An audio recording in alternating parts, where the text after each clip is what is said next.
First at 11, crime scene tape up to late tonight as investigators work to unravel why a man shot and killed 2 people and injured a 15-year-old girl in a Johnston neighborhood. And surveillance shows police chasing the suspect at Plainfield Pike on the Cranston line where he later crashed.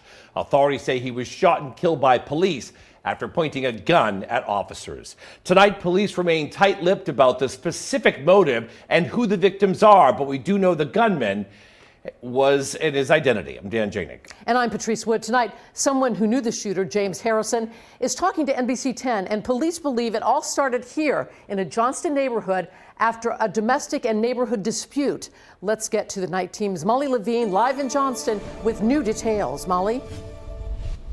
Yeah, Dan and Patrice, the scene finally cleared tonight around 9 o'clock, but investigators were here all day long. We spoke with a man who says he knew the suspect and his family.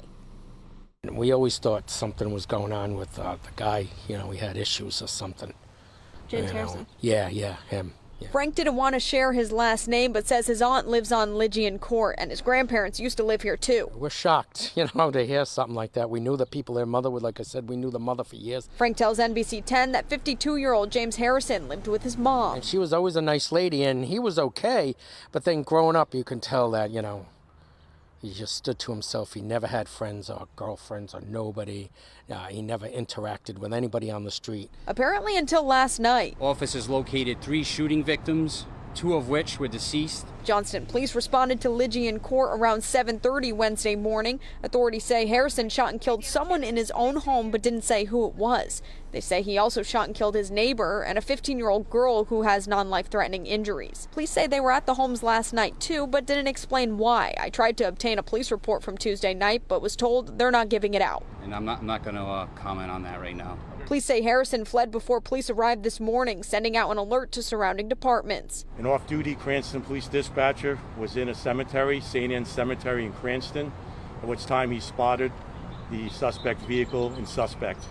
The suspect was seated in his vehicle at that time. Several other officers responding to the cemetery. When they arrived, the suspect drove at these police officers head-on towards their vehicles, nearly striking them, leading to a chase through Johnston, Providence, and Cranston. At some point, Harrison strikes a Cranston police cruiser, a Plainfield Pike auto shop, catching the police response on security camera. At some point, he lost control of his vehicle, and he struck a rock where his car became disabled. The chase finally ending on the street near the State Board of Elections office on Plainfield Pike. Authorities say multiple officers from Cranston and a detective from Providence approached Harrison, ordering him to come out of the car. When he finally did, he pointed a gun at officers. The officers fired, killing the suspect.